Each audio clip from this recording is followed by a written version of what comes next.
Vijayavani TV ప్రేక్షకులకు నమస్కారము. ఆరోగ్య రేఖ కార్యక్రమానికి స్వాగతము.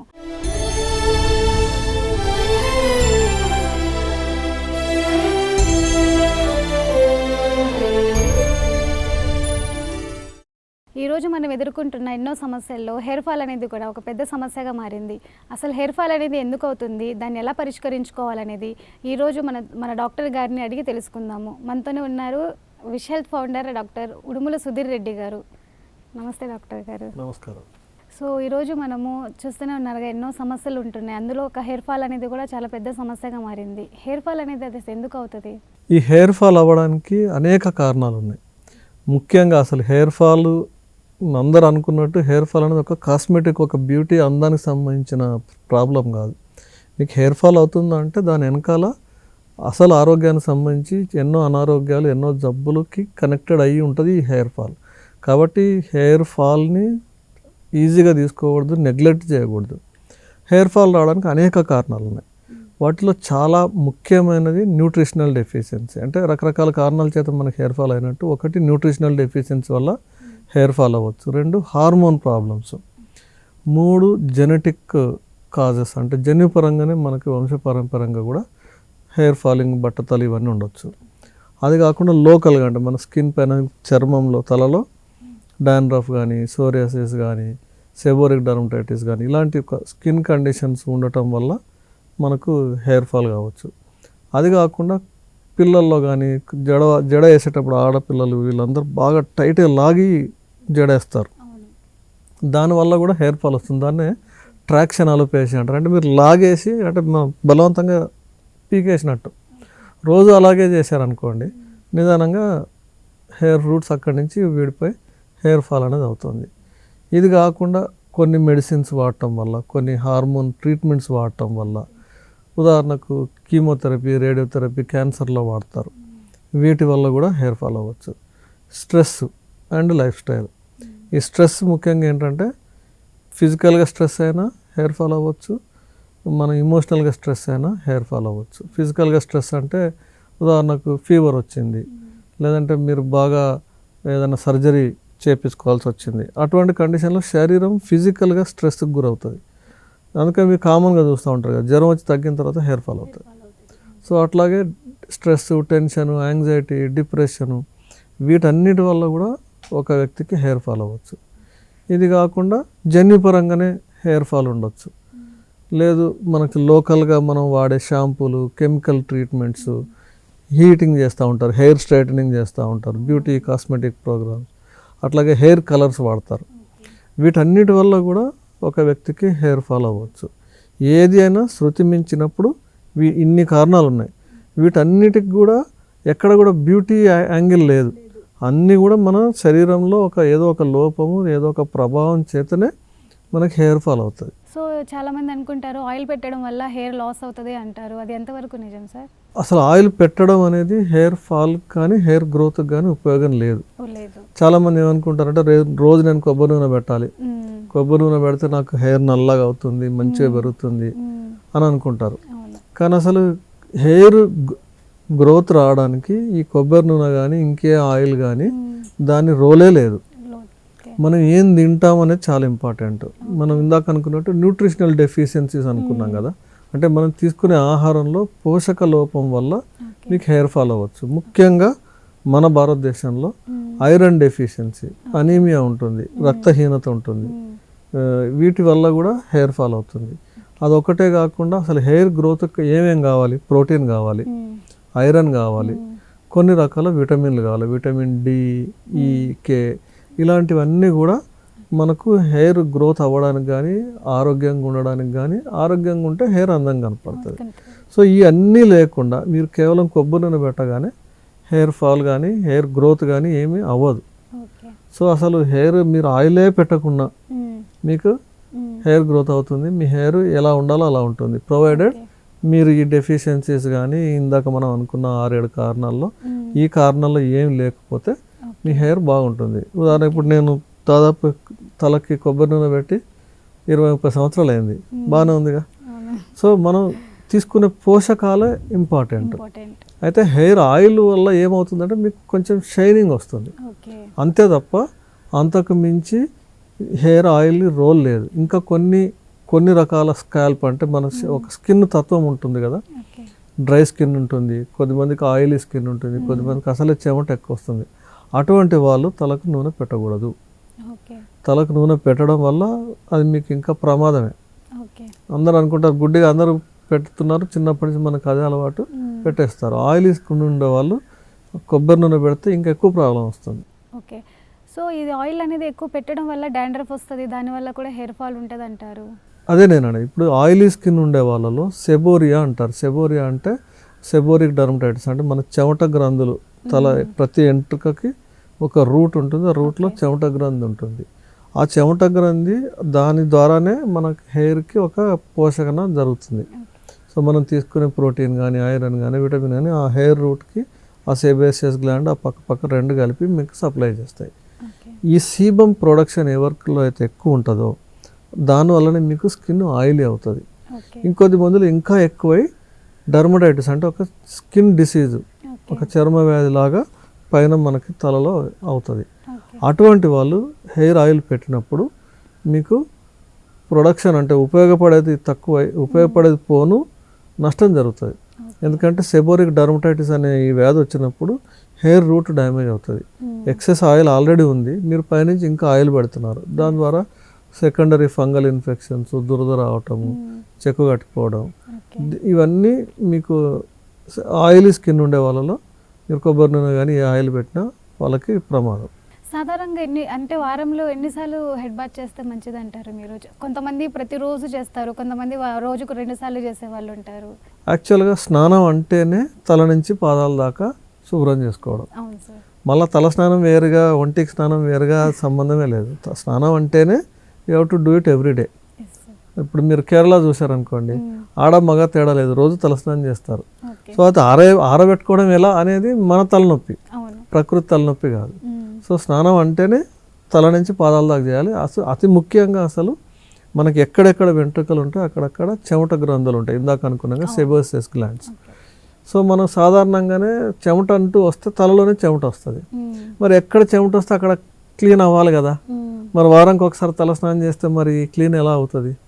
చర్మ వ్యాధులు వస్తాయి. కాబట్టి ప్రతిరోజు తలస్నానం చేయండి. అయితే ప్రతిరోజు తలస్నానం చేస్తున్నప్పుడు ఎలా ఆరబెట్టుకుంటారు, ఎటువంటి షాంపూస్ వాడతారు అనే దాన్ని బట్టి మీ హెయిర్ డ్యామేజ్ అవ్వాలా అవ్వకూడదు అనేది ఆధారపడి ఉంటుంది. మైల్డ్ ఈజీగా తక్కువ నురుగు వచ్చే shampoos they are very good, అంటే డిటర్జెంట్ శాతం తక్కువ ఉంటుంది బట్ క్లీన్ అవుతుంది. సో ప్రతిరోజు షాంపూ చేసిన మైల్డ్ షాంపూస్, ఇప్పుడు మనమైనా బేబీ షాంపూ లాంటి షాంపూస్ వాడాలి, అంత మైల్డ్ షాంపూస్ వాడాలి. కొంచెం షాంపూ క్వాంటిటీ ఎక్కువ పడుతుంది అంతవరకే, కానీ ప్రతిరోజు చేయండి. చేసిన తర్వాత డ్రయర్స్ ఎక్కువ వాడకూడదు. మనం ఏమనుకుంటామంటే ఇప్పుడు లేడీస్ ఆఫీసులకు వెళ్ళాలి, లేకపోతే రోజు తల స్నానం చేయాలి, తల తడిసి ఉంటే జలుబు వస్తుంది, ఏదో రకరకాల సమస్యలు ఉంటాయి. సో వాటిని మీరు మంచిగా అబ్జర్వ్ చేసుకునే పల్చటి బట్ట, టవల్ లాంటి దాంతో మీరు అబ్జర్వ్ చేసుకుంటే బెటర్. అంతేగాని రోజు డ్రయర్స్ వాడటం అసలే మంచిది కాదు. ఎందుకంటే ఎంట్రుక మనకు ఈ షేప్లో ఉండాలి, ఇలా ఉండాలి అంటే కూడా మన శరీరం నుంచి దాని పోషకాలతో పాటు హైడ్రేషన్ అంటారు, అంటే మనకు కొంచెం తడి కావాలి, అప్పుడే ఎంట్రుక కరెక్ట్గా ఆరోగ్యంగా ఉంటుంది. మీరు డ్రై చేసినా, ఎక్సెసివ్ హీట్ చేసినా, స్ట్రైటనింగ్ చేసినా లిటరల్గా టెంపరేచర్కి గురి చేస్తారు. అప్పుడు వెంట్రుకలు ఒట్టిగానే చిట్లిపోతాయి, తెగిపోతాయి. అలాగే ఎక్కువ డ్రై అవటం వల్ల మీకు లాంగ్ రన్లో కొత్త ప్రాబ్లమ్స్ వస్తాయి. ఎప్పుడో పండగకో పబ్బానికో డ్రయర్ వాడితే అది వేరు, కానీ ప్రతిరోజు వాడి ఎక్కువ టెంపరేచర్ వాడితే ప్రాబ్లమే. సో హార్మోన్ వల్ల కూడా మనకి హెయిర్ ఫాల్ అవుతుందా సార్? అవును, మన హెయిర్ ఫాల్ అవ్వడానికి చాలా ముఖ్య కారణాల్లో హార్మోన్ సమస్య కూడా ఒకటి. ఈ హార్మోన్స్ ఏంటి అంటే మన శరీరంలో రకరకాల బాడీ ఫంక్షన్స్ మంచిగా నార్మల్గా జరగడానికి హార్మోన్స్ ఎంతో ముఖ్యం. అయితే ఈ హార్మోన్స్లో హెచ్చుతగ్గులైనప్పుడు పెద్ద పెద్ద శరీర సంబంధించిన పనులు ఆగిపోవడంతో పాటు చిన్న ఇంపార్టెంట్ అయినటువంటి గోర్లు, చర్మము, హెయిర్ ఇవన్నీ కూడా ప్రభావితం చెందుతాయి. సో ఉదాహరణకు ఇప్పుడు మీరు థైరాయిడ్ ప్రాబ్లం ఉంది, చాలా మందిలో థైరాయిడ్ ఈ మధ్యలో కామన్ అయిపోయింది. హైపోథైరాయిడ్ అంటే థైరాయిడ్ ఫంక్షన్ తక్కువ అయిపోవడం వల్ల మీరు పైనుంచి ఎల్ట్రాక్సిన్, థైరోనామ్ ఇట్లాంటి టాబ్లెట్స్ వేస్తూ ఉంటారు. ఇటు వేయటం వల్ల మీకు థైరాయిడ్ నార్మల్గా కంట్రోల్లో చేస్తారు. కానీ ఎప్పుడైతే మీకు తెలియకుండా సిమ్టమ్స్ గుర్తుపట్టకుండా మీకు థైరాయిడ్ హార్మోన్ తక్కువైంది అనుకోండి హెయిర్ ఫాల్ ఎక్కువ అవుతుంది. ఓకే. హైపర్ థైరాయిడ్లో కూడా కొన్ని రకాల హెయిర్ సమస్యలు వస్తాయి. ఇది ఒకటే కాకుండా పీసీఓడి అంటారు, polycystic ovarian disease are polycystic ovarian syndrome.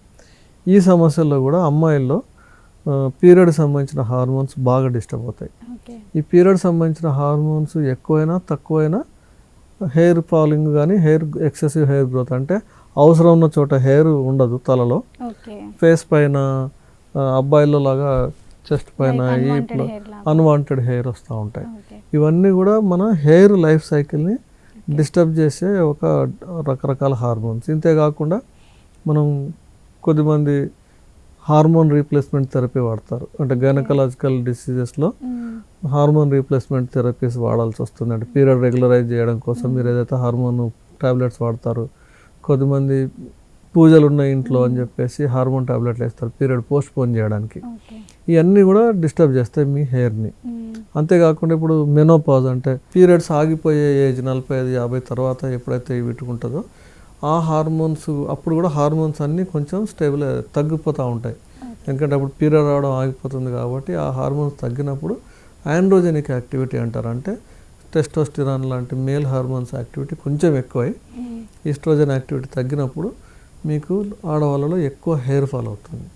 So అలా హార్మోన్స్ అనేది చాలా తీవ్రమైన ప్రభావితం చూపిస్తాయి. అంటే న్యూట్రిషనల్ కాజెస్ తర్వాత మనకు హార్మోన్ కారణాల చేత హెయిర్ ఫాల్ అయ్యే ప్రభావం చాలా చాలా ఎక్కువ ఉంటుంది. అందువల్ల మనం అర్లీ స్టేజ్లో గుర్తించాలి.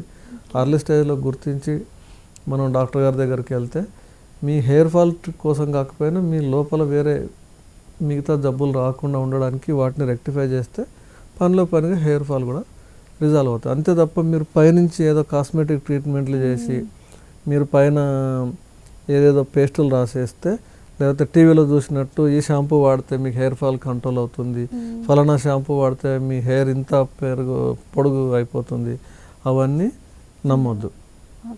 డెలివరీ అయిన తర్వాత కూడా లేడీస్లో హెయిర్ ఫాల్ అవుతుంది సార్, అది దానికి రీజన్ ఏంటి? సేమ్ ఇదే హార్మోన్స్. ఏమవుతుందంటే ప్రెగ్నెన్సీ అనేది అనేక హార్మోన్ల ప్రభావం చేత ఒక 9 నెలలు, ఆ తర్వాత బిడ్డ పుట్టిన తర్వాత కూడా లాక్టేషన్ అంటే తల్లి పాలు రావడానికి ఇవన్నీ హార్మోన్ల ప్రభావం చేతనే జరుగుతాయి. సో ఇవన్నీ హార్మోన్స్ రీసెట్ అవుతూ ఉంటాయి. రీసెట్ అయ్యే ప్రాసెస్లో చాలా డిస్టర్బెన్స్ అవుతుంది. అప్పుడు కూడా ఈ హార్మోన్స్ హెచ్చు తగ్గులు అవుతూ ఉంటాయి. ఈ వీటికి మన హెయిర్ చాలా సెన్సిటివ్ అయిపోతుంది, అందువల్ల హెయిర్ ఫాల్ అవుతుంది. హెయిర్ ఫాల్ గురించి మరియు డాండ్రఫ్ గురించి మరికొన్ని విషయాలు తెలుసుకునే ముందు ఆరోగ్య రేఖ కార్యక్రమంలో ఒక చిన్న విరామం.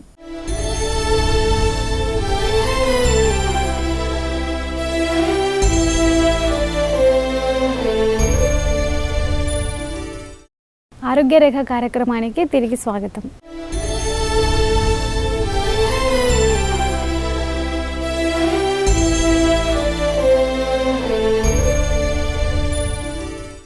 ఇందాక మనం హెయిర్ ఫాల్ గురించి తెలుసుకున్నాం కదా డాక్టర్ గారు, ఎలాంటి ఆహారం తీసుకుంటే హెయిర్ ఫాల్ అనేది కంట్రోల్ అవుతుంది? మన హెయిర్ ఫాల్లో మనం తెలుసుకున్నట్టు న్యూట్రిషనల్ డెఫిషియన్సీస్ వల్లనే ఎక్కువ హెయిర్ ఫాల్ అవుతుంది. ఈ హెయిర్ ఫాల్లో కూడా రకరకాల హెయిర్ ఫాల్స్ ఉన్నాయి. అంటే మేల్ ప్యాటర్న్ బాల్డ్నెస్ అంటారు, ఫీమేల్ ప్యాటర్న్ బాల్డ్నెస్, అలోపేషియా ఏరియాటా అంటారు. అలోపేషియా ఏరియాటా అంటే పేను కొరికుడు అంటారు కదా. సో ఇది ప్యాటర్న్ బాల్డ్నెస్ అంటే మీరు గమనించుంటే ఎంత హెయిర్ లాస్ అయినా, ఎంత బట్టతలు వచ్చినా ఈ పై భాగంలోనే హెయిర్ ఫాల్ అవుతుంది. ఈ సైడ్ కానీ వెనకాల కానీ హెయిర్ ఫాల్ కాదు. ఎందుకు? దానికి ఒక ప్రత్యేకమైన కారణం ఉంది. సో ఆడవాళ్ళలో కూడా ఒకవేళ మేల్ ప్యాటర్న్ బాల్డ్నెస్ వస్తే వాళ్ళలో కూడా ఈ పై భాగమే పల్చగా అవుతాయి, సైడ్ అంత పల్చగా కావు. ముఖ్యంగా పీసీఓడి ఎవరికైతే ఉంటుందో అటువంటి వాళ్ళకు ఈ ప్యాటర్న్ బాల్డ్నెస్ వస్తుంది. అదే మీరు మామూలు థైరాయిడ్ ప్రాబ్లం ఉందనుకోండి, జనరల్ హెయిర్ ఫాల్ అవుతుంది. సో అందువల్ల ప్రతి దానికి ఒక ప్యాటర్న్ ఉంటుంది. ఆ ప్యాటర్న్ అర్థం చేసుకుంటే మీరు సొల్యూషన్ త్వరగా అర్థం చేసుకోగలుగుతారు. సో ఈ ప్యాటర్న్ బాల్డ్నెస్ ఎందుకు అవుతుందంటే, ఎప్పుడైతే ఆడవాళ్ళలో పీరియడ్ సంబంధించిన, ఆడతనానికి సంబంధించిన హార్మోన్స్ ప్రభావం తక్కువై ఆటోమేటిక్గా మేల్ హార్మోన్స్ డామినేషన్ అవుతుంది. టెస్టోస్టిరాన్ కానీ ఆండ్రోజెనిక్ యాక్టివిటీ కానీ పెరుగుతుంది. ఈ ఆండ్రోజెనిక్ యాక్టివిటీ దాని డామినేషన్ ఏరియా ఏంటంటే ఇక్కడ పైన, అలాగే ఫేస్. అంటే ఇప్పుడు మగవాళ్ళలో అబ్బాయి మగవాడిగా రూపాంతరం చెందేది ఎట్లా? ఇక్కడ హెయిర్ రావటం, మీసాలు గడ్డాలు రావటం, చెస్ట్ హెయిర్ రావటం, ఇదంతా కండ రావటం, ఇవన్నీ కూడా మన ఒక చిన్న కుర్రాడు అబ్బాయి అవ్వడానికి. ఎప్పుడైతే ఆడవాళ్ళలో కూడా ఫీమేల్ హార్మోన్స్ డామినేషన్ తగ్గినప్పుడు ఆటోమేటిక్గా మేల్ హార్మోన్ డామినేషన్ పెరుగుతుంది. ఈ డామినేషన్ పెరిగినప్పుడు అమ్మాయిల్లో కూడా ఇలాంటి అబ్బాయి లక్షణాలు వస్తాయి. అంటే ఇక్కడ హెయిర్ తగ్గిపోతుంది, అందుకే ఫేషియల్ హెయిర్ వస్తాయి అమ్మాయిల్లో కూడా, గడ్డాలు కొంచెం సన్నగా వస్తూ ఉంటాయి, బాడీ కూడా కొంచెం కండరాలు ఎక్కువ, మజిల్స్ ఎక్కువ అవుతాయి. ఎందుకంటే అబ్బాయిలకు వచ్చినట్టు కండరాలు ఎక్కువ వస్తాయి. సో ఈ ప్యాటర్న్ మనం అర్థం చేసుకోవాలి. సో మేల్ ప్యాటర్న్ బాల్నెస్ అయినా ఫీమేల్ ప్యాటర్న్ బాల్నెస్ అయినా అబ్బాయిల్లో కూడా ప్యాటర్న్ బాల్నెస్ వస్తుంది. అబ్బాయిల్లో కూడా ఎప్పుడైతే జెనెటిక్ గా ఉంటుందో ఈ పైన అంతా క్లీన్ అవుతా ఉంటుంది, మెల్లగా నిదానంగా ఇక్కడ పలచబడటం, పైన బట్టతలు రావటం, హెయిర్ లైన్ వెనక్కి జరగటం, ఇదంతా జరిగిపోతుంది. ఇవేంటంటే హెయిర్ రూట్ పర్మనెంట్ గా చనిపోతుంది. ఒకసారి ఇట్లా నున్నగా అయింది అనుకోండి, మీకు అక్కడ హెయిర్ ఏం చేసినా రాదు. అందుకని అది కాకంటే ముందే మనం కాపాడుకోవాలి. పలచబడుతున్నప్పుడే మనం అసలు ఏం డెఫిషియన్సీ అవుతుంది, అసలు న్యూట్రిషనల్ డెఫిషియన్సీ అవుతుంది, ఒకసారి కంప్లీట్ బ్లడ్ పిక్చర్, విటమిన్స్, ఇవన్నీ బేసిక్ టెస్టులు చేసుకున్నారు అనుకోండి, థైరాయిడ్, హార్మోన్స్ ఇట్లాంటి టెస్ట్ చేసుకుంటే ఎక్కడో డెఫిషియన్సీ ఉంటే మీరు ఆ డెఫిషియన్సీ ట్రీట్ చేసుకోవాలి. చాలా మందికి తెలియకుండానే విటమిన్ B12 తక్కువ ఉంటుంది. ఇంత ఎండ ఉండే మనలాంటి దేశంలో కూడా విటమిన్ D డెఫిషియన్సీ ఉంటుంది. ఎందుకంటే ఎవరు కూడా అసలు ఎండకి వెళ్ళట్లేదు. ఒకప్పుడు అంటే వ్యవసాయం చేసేవాళ్ళు రోజు ఎండకి వెళ్ళేవాళ్ళు, ఇప్పుడు ఎవరు వెళ్ళట్లేదు. సో అందువల్ల అందరికీ విటమిన్ D డెఫిషియన్సీ. ఇవన్నీ ఏంటంటే ఇండైరెక్ట్ గా రకరకాల ఒక విటమిన్ డెఫిషియన్సీ ఉందంటే దాదాపు అన్ని రకాల డెఫిషియన్సీస్ ఉంటాయి. సో ఎక్కువ వెజిటేరియన్ అలవాట్లు ఉండే, ఆహారపు అలవాట్లు ఉండే వాళ్ళలో ప్రోటీన్ డెఫిషియన్సీ ఉంటుంది. సో వీళ్ళకి ప్రోటీన్ సోర్సెస్ తక్కువ. సో అందువల్ల వాళ్ళకి హెయిర్ ఫాల్ ఇట్లాంటి సమస్యలు వస్తూ ఉంటాయి. అందుకని ఫస్ట్ మనం తీసుకునే ఆహారంలో మన హిమోగ్లోబిన్ ఎంత ఉంది, మన ఐరన్ లెవెల్స్ ఎంత ఉన్నాయి, విటమిన్స్ ఎంత ఉన్నాయి, B12, DT ఇవన్నీ చెక్ చేసుకోవాలి. మనం తీసుకునే న్యాచురల్గా ఉండే ఆహారంలోనే మనం ఆకుకూరలు ఎక్కువ తినండి, ప్రోటీన్ అంటే పప్పు దినుసులు తినండి, ఒకవేళ నాన్ వెజ్ తినే వాళ్ళైతే ఎగ్ తినండి, చికెన్, మటన్, ఫిష్ ఇవన్నీ కూడా ప్రోటీన్ సోర్సెస్. మనం అందరం పేరుకే నాన్ వెజ్, నేను నాన్ వెజ్ అండి అని చెప్తారు. వారానికి ఒకరోజు నాన్ వెజ్ తింటే వాళ్ళు నాన్ వెజ్ కాదు.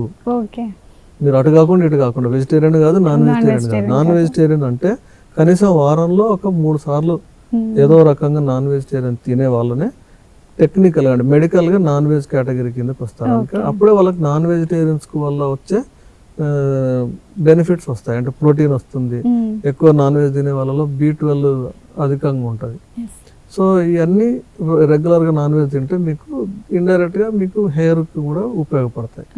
సో ఫస్ట్ అది చెక్ చేసుకోవాలి. తర్వాత అసలు మనకి ఏమైనా హార్మోన్ ప్రాబ్లమ్స్ ఉన్నాయి, థైరాయిడ్ ప్రాబ్లమ్స్ ఉంటే వెంటనే డాక్టర్ గారిని కలిస్తే దానికి హైపోనో డిసైడ్ చేస్తారు. దాన్ని బట్టి మీకు ట్రీట్మెంట్ ఇస్తారు. జనరల్గా అందరూ ఏమనుకుంటారంటే థైరాయిడ్ అంటే హైపోథైరాయిడ్ అనుకుంటారు. హైపర్ థైరాయిడ్ కూడా ఉంటుంది. సో రకరకాల కారణాలు, దానికి తగిన ట్రీట్మెంట్ ఇవ్వాలి. అంతే తప్ప అందరికి ఒకటే ట్రీట్మెంట్ మీరు టీవీలో చూసి ఆ సప్లిమెంట్ వాడటం, ఇప్పుడు ఇంకా కొత్త ఫ్యాషన్ వచ్చింది సీరం అని వాడేస్తుంటారు. అవన్నీ మీకు అసలు రూట్ కాజ్ తెలియకుండా పైపైన పూతలే. మీరు సీరం వాడేస్తే ఎవరో మీ ఫ్రెండ్ చూసారు, మీ కాలేజీలో ఇంకెవరో చూసారు, ఆ అబ్బాయి సీరం వాడారు, ఆ అమ్మాయి సీరం వాడింది, లేకపోతే ఆన్లైన్లో చూసాను సీరం బాగుంది, యూట్యూబ్లో బాగుంది అని చెప్పారు, వాడేశారు. అసలు మీ ప్రాబ్లం ఏంటి, మీకు ఎందుకు హెయిర్ ఫాల్ వస్తుంది, మీ స్కిన్ కండిషన్ ఏంటి, మీ స్కిన్ నేచర్ ఏంటి, ఇవి ఏం తెలుసుకోకుండా జస్ట్ పక్కన వాళ్ళు వాడేశారు కదా అని ఒకటే స్కేల్ అందరికి పనిచేయదు. ఒక్కొక్కసారి మీకు అది కౌంటర్ ప్రొడక్టివ్, అంటే మీకు నెగటివ్ అవ్వచ్చు. సో అందువల్ల ఖచ్చితంగా డాక్టర్ గారిని కన్సల్ట్ చేయండి, సలహా తీసుకోండి, అవసరమైతే కొన్ని టెస్టులు చేయండి, చేసి న్యూట్రిషనల్ డెఫిషియన్సీస్ ఏమేమి ఉన్నాయో అవన్నీ మనం డెఫిషియన్సీ క్లియర్ చేసుకోవాలి. మనం తీసుకునే ఆహారంలో ప్రోటీన్ ఎక్కువ ఉండేలా చూసుకోవాలి, ఆకుకూరలు ఎక్కువ ఉండేలా చూసుకోవాలి, బ్యాలెన్స్డ్ డైట్. డైటింగ్ అంటే ఏదో ఉపవాసం ఉండటం కాదు, మనం ఎంత బ్యాలెన్స్డ్గా తీసుకున్నాం, ఎంత ఆరోగ్యకరంగా ఉంది, చాలా ఈజీ. ఇప్పుడు మీరు రోజు ఒక 2 ఖర్జూర పళ్ళు తిన్నారు అనుకోండి, మీకు కావాల్సిన ఐరన్ వస్తుంది. మీరు తీసుకునే గోంగూర, తోటకూర, అన్నిటికంటే ఎక్కువ మునగాకు.